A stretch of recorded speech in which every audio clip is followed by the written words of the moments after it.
Polrestabes Semarang berhasil mengungkap 7 sindikat penggelapan kain senilai 1,1 miliar rupiah. Sebuah truk pengangkut rongsokan masuk ke dalam sungai setelah dicuri. Diduga pelaku pencurian mengalami stres.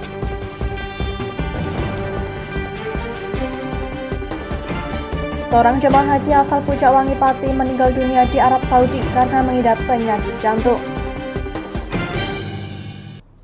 Selamat sore pemirsa, bersama saya Amanda Soraya, inilah Jateng hari ini. Truk bermuatan rongsok milik Jarwo, warga Candiroto, Kecamatan Kendal, yang diparkir di depan rumah dicuri orang. Namun naas di jalan menikung truk masuk sungai. Pelaku kemudian ditangkap oleh warga dan diserahkan pada polisi. Truk bermuatan barang rongsokan masuk sungai yang dikemudikan oleh pencuri. Diduga sang pencuri mengalami stres sebab setelah masuk sungai dia keluar melalui pintu sebelah kiri. Seperti ini kondisi truk yang masuk sungai Trombo. Truk milik pengusaha rongsokan bernama Jarwo dengan nomor polisi H1563KD tampak masuk sungai hingga tenggelam sebagian. Muatan barang rongsokan yang masih di dalam tidak lepas dari bak truk. Menurut salah satu karyawan rongsokan, Ian mengatakan saat itu truk diparkir di depan rumah. Sekitar pukul 3 truk dicuri orang, namun sang pemilik tidak mengetahuinya. Kemudian sekitar pukul 5 pagi, ia diberitahu bahwa truknya yang telah dicuri masuk ke dalam sungai. Kejadian kurang lebih jam 3-an. Itu truk diparkir di pinggir jalan tadi ya? Iya, biasa parkir di situ toh, Pak. Kayak biasa. Kuncinya berarti nempel berarti ya? Iya. Terus tahunya itu hilang dari mana, Mas? Yo pagi-pagi dikasih tahu sama orang. Nah, bahwa truknya masuk sungai situ ya? Iya. Benjari warga Trombo yang pertama mengetahui bahwa truk masuk sungai mengatakan, sekitar jam 3 dini hari ada suara gemuruh air. Setelah dia mengecek ternyata ada truk yang masuk ke dalam sungai. Kemudian sopir keluar dari pintu sebelah kiri, namun sopir tersebut malah mondar-mandir mengetuk pintu warga. Setelah ditegur warga, sopir tidak mau menjawab dan kembali duduk di teras rumah pencari. Diduga orang tersebut mengalami stres. Ya ceritanya itu saya melihat itu orangnya yang pokoknya ternyata sudah diterjun di kali, tapi mau keluar orangnya, mau keluar tapi bisa keluar, langsung jalan ke tempat rumahku. Oh, ke sini ya. Baru ke depan saya tanya-tanya kok tidak jawab, kok gede-gede saja. Terus langsung saya pandu kok jalan ke tetangga situ. Tetangga situ duduk rumah dan mobil-mobil itu dibuka lawang. Mobil-mobilnya kan ada mobil itu tadi malam. Buka lawang terus saya orangnya itu terus seneni karo wongnya itu. Terus langsung ke depan lagi, kok mobilku kok mau dibuka-buka. Terus langsung saya omnya terus langsung ke sana. Mobilnya jangan tunggu nih. Terus ke tempat truk. Pelaku yang bernama Jumain ditangkap warga dan diikat di bawah pohon lalu dilaporkan ke kepolisian. Setelah dilakukan interogasi oleh Satreskrim Polres Kendal, Jumain mengaku dirinya pusing dan truk tersebut akan dibawa ke Jakarta. Diduga bahwa pencuri tersebut mengalami gangguan jiwa, sehingga oleh kepolisian rencananya akan diserahkan ke dinas sosial. Mumet. Hah? Memutnya piye memutnya? Memutnya kenapa? Lah mau dalane kiri menang ndi kae? Dalane mau arah Jakarta. Saat dilakukan pemeriksaan oleh Satreskrim Polres Kendal, pelaku tidak dapat dimintai keterangan dan rencana akan diperiksa kejiwaan lalu diserahkan ke Dinas Sosial Kabupaten Kendal. Dari Kendal, Muhammad Arya, Lingkar TV, melaporkan.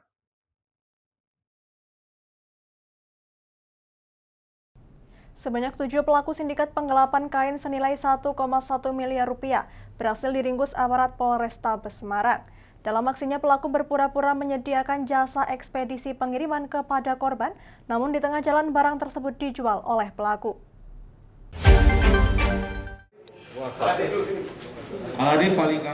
Pemirsa, inilah ketujuh pelaku sindikat penggelapan 505 rol kain senilai 1,1 miliar rupiah yang berhasil diamankan aparat Polrestabes Semarang. Para pelaku yang berhasil ditangkap di lokasi berbeda, bahkan ada yang di luar Pulau Jawa, memiliki latar belakang sebagai sopir truk ekspedisi pengiriman. Dalam melancarkan aksinya, ketujuh pelaku yang memiliki peran berbeda merupakan sindikat dan sudah terorganisir mulai dari pembeli, penghubung, dan penyimpan barang bukti. Pengungkapan kasus ini bermula korban yang menggunakan jasa ekspedisi meminta melakukan pengiriman 505 rol kain dari Semarang menuju Jakarta yang dikemudikan Aladip Febri Ananto dan Muhammad Holil warga Bekasi. Namun sesampainya tanggal yang telah ditentukan jasa pengiriman, barang belum juga terkirim. Korban yang mencoba menghubungi pihak ekspedisi mendapatkan kabar jika truk mengangkut kain dalam kondisi tidak ada muatan dan sengaja ditinggal sopir dan kernet di SPBU Karawang, Jawa Barat. Setelah mendapatkan barang kejahatan, sindikat ini kemudian memindahkan ke kendaraan lain dan sempat menjual di beberapa tempat dengan nilai mencapai 520 juta rupiah. Dalam aksinya, pelaku juga menggunakan pengacak sinyal GPS agar truk tidak mudah terpantau. Seharusnya dalam waktu 24 jam itu kendaraan sudah sampai di Jakarta. Setelah dilakukan pengecekan oleh korban dan seharusnya penerima barang, itu barang tidak sampai-sampai. Ternyata barangnya kemudian sudah dipindahkan ke kendaraan lain di daerah Karawang. Dan kendaraan yang semula mengangkut itu ditinggalkan oleh para pelaku di TKP. Untuk dua tersangka, sopir dan kernet truk yakni Aladip dan Holil, sebelumnya juga melakukan penggelapan satu truk bermuatan sirup dan obat-obatan untuk wilayah Surakarta dan rokok di wilayah Jawa Timur. Atas perbuatannya, ketujuh pelaku ini dijerat dengan pasal 372 dan 480 dan 55 KUHP dengan ancaman hukuman setidaknya 4 tahun penjara.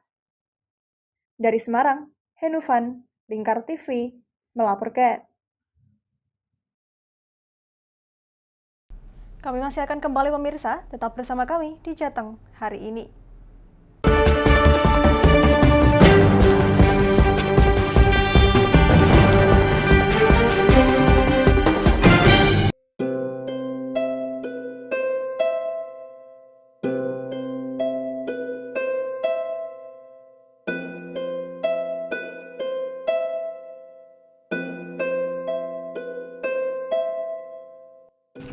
Wah iki yo siaran TV wah apik temenan. Filme cocok karo suasanane. Elah. Lah bro ngene iki awan-awan kok. Iki lho nonton TV, Kang. Wah kenal nedan kowe wong kenang delok HP kok delok TV piye? Wah kurang update kowe iki, Kang. Lho maksudnya piye kok ngarani aku update tuh? Iki lho delok aku nonton TV tenan.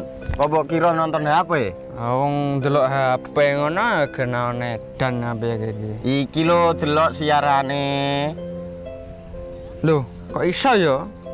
Yo TV apa? Jenenge Lingkar TV, Kang. Saiki erane TV kok ngene iki. Kok Lingkar TV nek dia awak dhewe panggone iso nonton TV lewat HP. Kok ngene iki. Ana film-film ngene iku ya? Iya, filme apik-apik kaya ngene iki. Awak dhewe nek sawah leren mbut gawe iso leren ndelok film-film ngene iki. Padha iso ngene iku. Iso, ora ketinggalan karo cah-cah kae. Duh. HP ku kok ora iso tak nggo ngono piye carane iki? Iki lho Rip, tak doi carane. Piye? Kowe buka Play Store. Play Store, Mas. Yo iku pokoke. Play Store apa? Ketik Lingkar TV. Engko lek wis ngono, klik install. Nah, engko wis ana metu menune Lingkar TV karek ndelok siaran apa ae. Film-filme apik-apik. Berarti film channel Lingkar TV metu nang kene kabeh ra? Iso. Filme wah cocok karo suasana cara didelok ya. Oh, wis iki iso iki. Iya metu kabeh ngene TV wah. Iya. Ondiange ya. Mangkane Lingkar TV filme apik-apik kabeh. Iya, aku ngene kok lagi reti iki malah. Sekolo Iya. ana bocah-bocah ajak delok. Ben seru nang kene ya, kawan. Wabek. Rene lo. Tak deloki apik-apik ana film Jos iki.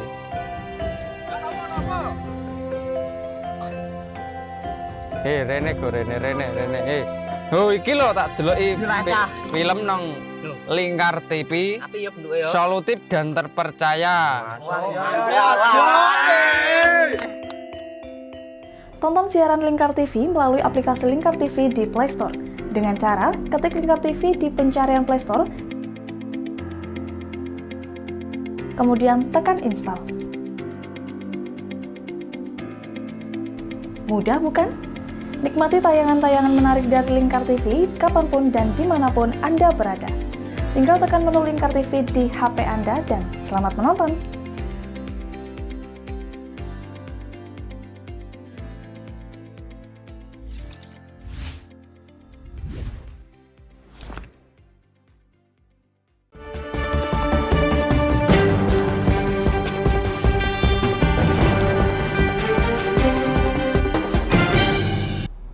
Masih bersama Jateng hari ini pemirsa, seorang jemaah haji dari embarkasi Solo asal Kabupaten Pati wafat setelah menjalani perawatan di rumah sakit Arab Saudi. Almarhum Subagi Darnoso Daud berusia 59 tahun tutup usia pada hari Rabu kemarin pukul 17.05 waktu Arab Saudi karena sakit jantung. Jemaah haji asal embarkasi Solo yang wafat di Arab Saudi bertambah 1 orang lagi. Hingga total sampai Kamis 23 Juni 2022, ada 2 jemaah calon haji yang wafat karena sakit.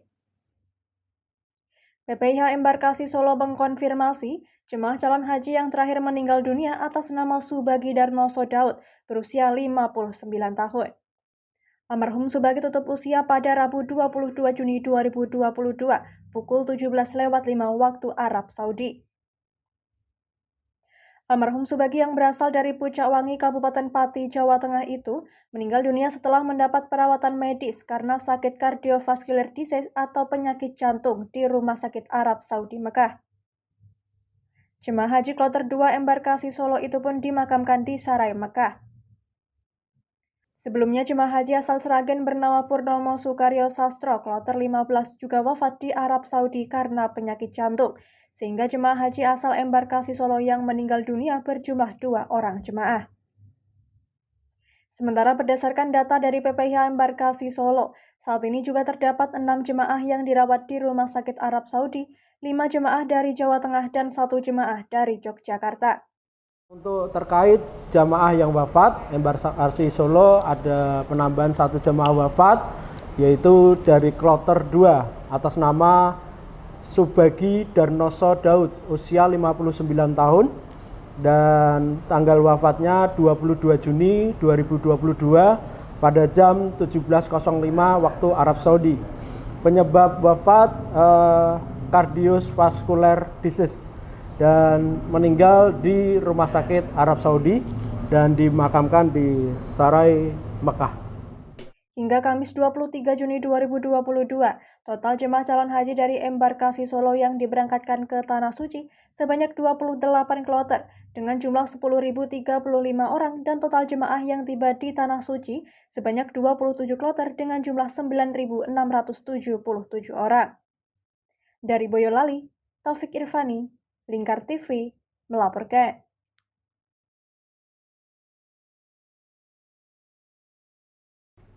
Jelang hari besar keagamaan Hari Raya Idul Kurban, stok hewan sapi hidup di pasaran saat ini semakin langka dan berimplikasi naiknya harga yang cukup signifikan. Hal tersebut dilihat saat pasar hewan di Kota Santri, Pekalongan, Jawa Tengah mulai dibuka kembali setelah tutup 3 pekan.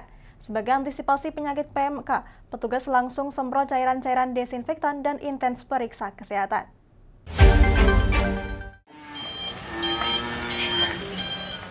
Pasar hewan Kajen Kabupaten Pekalongan ini sempat ditutup selama 3 minggu karena maraknya PMK. Pasar hewan ternak terbesar di Pantura mulai buka dengan pengawasan petugas. Serangan virus penyebab penyakit mulut dan kuku yang menyerang sapi serta kerbau masih marak di berbagai daerah di Indonesia. Namun sejumlah pasar hewan mulai dibuka lagi untuk jual beli sapi menjelang Hari Raya Kurban. Ratusan sapi dari berbagai daerah dibawa ke pasar ini untuk diperjualbelikan, namun sebelum masuk pasar, Dokter Hewan Dinas Ketahanan Pangan dan Pertanian Gatot Prasojo mengatakan sapi dan truk atau kendaraan pengangkut disemprotkan desinfektan. Hal ini sebagai antisipasi penularan PMK di pasar hewan. Setiap sapi disemprot cairan pembunuh bakteri dan virus atau desinfektan. Hewan ternak ini juga diperiksa kesehatannya. Beberapa ekor sapi yang diduga suspek PMK diminta dipisahkan dan akan dicek lebih lanjut. Sapi ini sebagian besar dari luar kota seperti Kendal, Pemalang, Temanggung, dan lainnya. Kondisi sapi sebagian sih yang datang cukup baik, tapi ada beberapa yang ditemukan yang dicurigai. Nanti kita bicarakan sama Pak Kepala Bidang sama Kepala Pasarnya gimana selanjutnya gitu. Ya nanti dipisahkan Pak. Itu luar kota. Saya tanyain dari Kendal. Ada yang dari Kalibening, ada di sekitar sini. Himbauannya sementara ya tetap selektif dalam pemilihan sapi, terutama dari luar kota gitu. Sejumlah pedagang sapi dan peternak mengaku rugi puluhan juta rupiah akibat penutupan pasar. Selama penutupan pasar hewan tersebut, terlebih di tengah persiapan Hari Raya Idul Adha, mereka menyambut baik dibukanya kembali pasar hewan Kajen. Akibat dari adanya penyakit mulut dan kuku pada hewan sapi tersebut, terjadi kelangkaan stok hewan hidup sapi yang berimplikasi terjadi tren kenaikan harga. Harga sapi di pasaran juga naik berkisar 15 juta rupiah sampai 25 juta rupiah dari sebelumnya berkisar 12 juta sampai 22 juta rupiah per ekor sapi betina. Untuk sapi jantan harga saat ini berkisar 30 juta rupiah sampai 50 juta rupiah per ekor, mendekati Hari Raya Kurban akan semakin mahal. Oh, rugi besar loh Pak. Kenapa? Ya, nggak bisa jualan sapi. Nggak bisa jualan sapi? Biasa untuk hari kurban kan keadaan pasar kan selalu ramai lah. Ini ditutup kan rugi. Biasanya sekali bawa berapa sapi? Satu red. Tapi sekarang gimana? Sekarang mahal. Oh, mahal malah Pak. Mahal sekarang? Mahal. Berapa kira-kiranya? Antara 15 sampai 20 juta. 15 sampai 20 juta? 3 minggu. 3 minggu. Gimana? Rugi nggak? Rugi lah. Berapa Pak kira-kira? Ruginya banyak Pak. Banyak? Kan iya. Sampai Pasti berapa? sampai berapa juta lah. Puluhan juta ya? Iya, masalahnya kan biasa dagang sini kan dagang sini kan rugi ya? puluhan juta. Nggak ada jual beli ya? Iya. Biasanya Kalau jual beli ini kan karetan, biasanya karetan sana. Kalau sini? Sini di sini dah ya. Kurangan sapi Pak ya. Sampai 15, sampai 17, 18, 20. Naik itu Pak ya? Naik. Naik. Kalau jantan ya sampai 50. Stok sapi di pasar hewan Kajen saat ini berkurang lebih dari 50% karena dampak PMK dan penutupan tersebut. Biasanya ada sekitar 400-500 ekor, namun saat ini kurang dari 200 ekor yang diperjualbelikan. Dari Pekalongan, Ahmad Revaldi Krisna, Lingkar TV, melaporkan. Berita tadi sekaligus mengakhiri kebersamaan kita kali ini. Terus saksikan Jateng hari ini setiap pukul 17 waktu Indonesia Barat hanya di Lingkar TV. Akhirnya saya Menda Soraya, mewakili seluruh kerabat kerja yang bertugas, pamit dari hadapan Anda. Terima kasih dan sampai jumpa.